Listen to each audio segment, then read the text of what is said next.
Muy bien, continuamos con más información en vivo, en directo por la pantalla de Canal 9, La Imagen del Nordeste. Estamos con presencia aquí en los estudios centrales de Noticiero 9 de una doctora que tiene muchísima experiencia justamente en un tema que vamos a estar tocando y que tanto preocupa, ¿no?, a las familias de la República Argentina.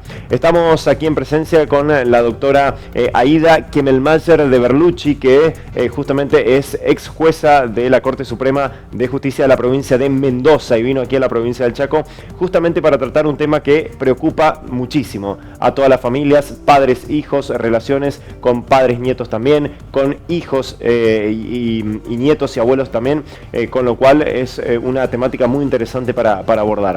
Doctora, muy buenas noches, ¿cómo le va? Muchísimas gracias por venir aquí a los estudios. Hola, buenas noches, la agradecida soy yo por esta comunicación que me permite con la gente del Chaco. ¿Cuántas veces en el Chaco, doctora? Muchas veces y durante muchos años. Le diría yo a partir de el año 1984-85, cuando yo ingresé a la Corte de la provincia de Mendoza, ahí comenzaron mis relaciones con el Superior Tribunal del Chaco, que se hicieron muchas jornadas, y bueno, de ahí no paramos. Vamos a adoptarla como chaqueña, entonces, doctora, tantas veces que vino. Bueno, doctora, se ven una charla muy interesante, esto va a ser mañana a partir de las 9 de la mañana, relación padres e hijos, en esta situación que muchas veces se da y que lamentablemente por ahí cada vez más en la República Argentina, de rupturas familiares, y bueno, ahí arranca todo un periplo judicial, ¿no?, y en donde lamentablemente en el medio por ahí muchas veces, o la gran mayoría de las veces, hay menores, ¿no? Efectivamente, bueno, mañana tengo la gran alegría que la universidad me entrega el doctorado honoris causa y entonces la tradición, cuando se da esta distinción, que es la más alta que da la universidad, la tradición que viene de la universidad en Bolonia, en Italia, la universidad más antigua del mundo, es que el profesor distinguido tiene que dar una especie de lección o clase. Y el tema que hemos elegido es el derecho de comunicación en las relaciones paterno-filiales, visto desde la teoría de los derechos humanos. Esto que antiguamente se conocía como derecho de visita, claro. Papá y mamá, o dos mamás hoy, o dos papás que se separan, y el hijo se encuentra allí, ¿no es cierto?, cuando los padres no son lo suficientemente razonables para tener buenas relaciones, obviamente el niño se encuentra tironeado por estas dos personas que no entienden que una cosa es que ellos no se lleven bien y otra cosa es que el niño necesita esa comunicación. Claro. Entonces hemos elegido sentencias muy importantes del Tribunal Europeo de Derechos Humanos, de nuestra Corte Interamericana de Derechos Humanos, que ve ese derecho que tiene el niño a comunicarse con ambos padres como un verdadero derecho humano, porque integra algo que se llama el derecho a la vida familiar. Claro.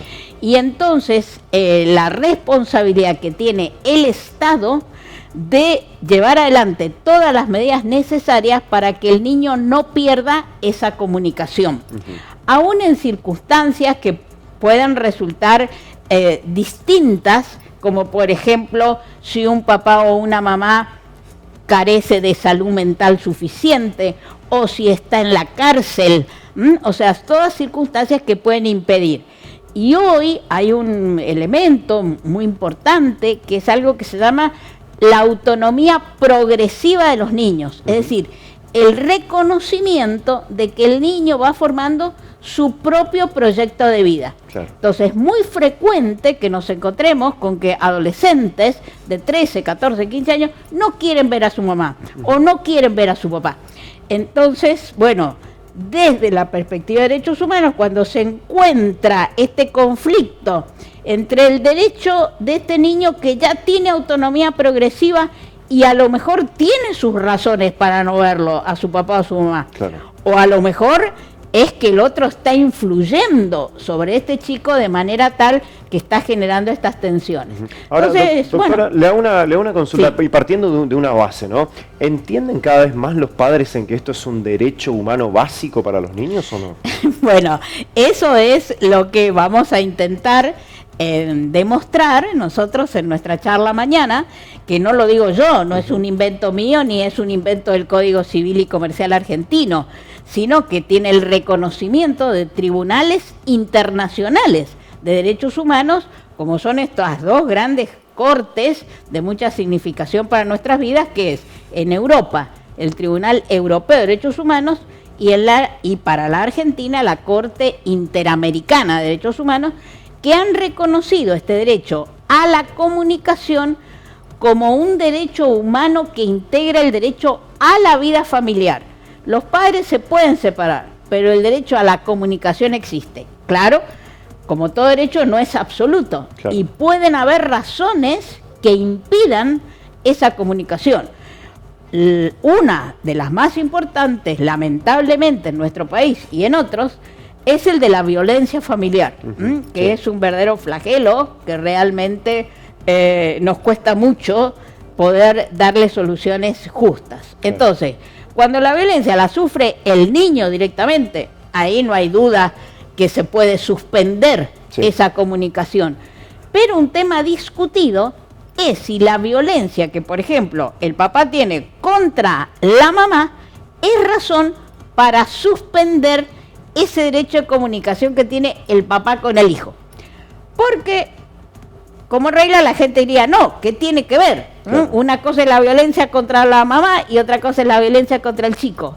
Pero en un clima de violencia, esa violencia que se ejerce sobre la mujer indirectamente se transmite también al niño. Claro. Entonces los jueces deben ser muy precavidos, tienen que tener mucha prudencia cuando resuelven este tipo de medidas. Entonces, lo que voy a intentar mañana en esta lección que vamos a dar, la llamo lección no porque sea una verdadera lección, sino por la tradición. No que le están tomando a usted un examen, no, sino que usted está brindando una charla. Sino que esta es la palabra de las tradiciones de las universidades medievales. Cuando demos esta charla, por decirlo así, vamos a mostrar sentencias para que vean que no son inventos nuestros, claro, sino, como decimos, decisiones que se han dado en tribunales de altísima jerarquía. ¿Es escuchado la voluntad del niño, doctora? Siempre. El niño tiene derecho a ser escuchado. No importa la edad que tiene el niño, pero la Convención Internacional de los Derechos del Niño dice que el niño tiene derecho a ser escuchado y a que su opinión sea tenida en cuenta. Entonces, esa segunda parte, doctora, y a que su opinión sea tenida en cuenta, ahí ya tenemos que ver qué madurez tiene, claro, este niño. No es lo mismo un niño de 3, de 4 años que un adolescente. Totalmente. Un adolescente de 16, 17 años, a lo mejor que ya está cercano a los 18 y se niega a ver a su mamá o a su papá, el juez podrá mandarlo a terapia, hacer muchas cosas, pero realmente llega un momento en el que este tema no es estrictamente jurídico, sino que hay que escuchar a los profesionales de las otras áreas. Y todos nos tenemos que dar cuenta que la familia, si algún valor tiene hoy la familia, es ser el ámbito donde la persona puede desarrollar mejor sus proyectos de vida. Justo ayer fue el Día de la Familia, además. Pero claro, para desarrollar nuestros proyectos de vida necesitamos una familia donde no haya violencia, claro, hay un derecho a una vida sin violencia, y el primero que tiene derecho a eso es el niño. Y la violencia no es solo la violencia física, claro, la violencia psicológica, son violencias muy graves en la formación de estas personas. Esto lo decían los psicólogos hace años y lo siguen diciendo. El niño repite normalmente el modelo que tiene en su casa. Entonces, si en su casa los padres son violentos, muy difícilmente sea en el futuro un niño pacífico. Claro. Y la justicia debe trabajar no solamente los aspectos jurídicos, sino también estos otros aspectos que son tan importantes para que la familia sirva para lo que tiene que servir, que es para la felicidad de sus integrantes. Doctora, ¿la asistencia social ayudó mucho en todo esto? La asistencia social es un elemento que favorece, porque, como decía un gran filósofo argentino que tuvimos nosotros, Carlos Nino, un hombre extraordinario de la ética política argentina, él decía que todos nuestros proyectos de vida a veces necesitan del apoyo del Estado para que podamos llevarlos adelante. Los individuos solos no siempre estamos en posibilidad de llevar adelante nuestros proyectos. Entonces hay en muchas familias donde esa asistencia del Estado, claro que nos sirve para llevar adelante estos proyectos. Doctora, ¿cómo ve hoy la justicia en general, ¿no?, en la República Argentina? O si quiere poner el caso de Mendoza, también es sumamente válido, con respecto a la celeridad por ahí para resolver estos casos de familia. Tenemos un gran problema aquí en la provincia del Chaco, que los juzgados de familias están abarrotados realmente de causas y de expedientes y de trámites que duran 1, 2, 3, 5, 6 años, y que en el medio están los chicos que siguen pasando los años y se pierden lamentablemente por ahí. El chico, en relación con el padre, la edad más sagrada para una persona, ¿no?, que es la niñez. Mire, por supuesto que decir que este es un problema que existe en todos los países no es ninguna satisfacción para nosotros. Hay en estos convenios internacionales de derechos humanos, tanto el europeo como el de América Latina, hay un derecho, por favor no se ría, pero hay un derecho establecido en las convenciones a que el juicio concluya sin dilaciones indebidas. Claro. O sea, hay un derecho humano en que un juicio termine sin dilaciones indebidas. Claro. Y eso en la vida de los niños es importantísimo. Primordial. Porque un niño a los 3 años, si tiene que esperar 4, 5 años un juicio para que le digan si se va a reunir o no y cuándo con sus abuelos o con sus tíos o con quien se perdió media infancia. Se perdió media infancia, su niñez, etcétera. De modo que ese es un punto clave. Ese es un punto clave. El problema de la dilación indebida de los procesos es el problema mayor. Hoy hay alternativas como para poder ir solucionando. No digo que tenga una solución perfecta, claro, pero digo que cuando los tribunales tienen suficiente apoyo en equipos interdisciplinarios, pueden salir resoluciones que se llaman provisionales, provisorias, cautelares, pero para que, aunque no hemos dicho la última palabra, mientras tanto esa comunicación no se pierda. Claro. Pero eso es lo que quiso el Código Civil y Comercial argentino, que expresamente prevé también este derecho a que no se tengan dilaciones indebidas y a que en todos los tribunales de familia tienen que haber equipos interdisciplinarios. Porque le insisto, esto no es un problema solo de la norma jurídica. Claro, porque muchos planteaban ahí la posibilidad, doctora, de, bueno, abran más juzgados de familia, pero no es solamente el juzgado, ¿no? Porque tiene que haber un juzgado, gente detrás, sí, equipos interdisciplinarios, o sea, no es solamente que no es solamente un juez, juzgado, claro, no es solamente un juez, sino que necesitamos los equipos interdisciplinarios. Pero hay que decir la verdad, aunque estas cosas no es que usted las resuelve en un minuto, claro, pero necesitamos gente que le guste trabajar y que le guste lo que hace. Claro. Porque cuando usted trabaja con gente que le gusta lo que hace, no es lo mismo que cuando tiene a alguien que frente a estos grandes problemas de la vida ve entrar al juzgado y dice, ya viene esta loca otra vez. Entonces, le estoy usando una palabra que lamentablemente se sigue usando en algunos tribunales.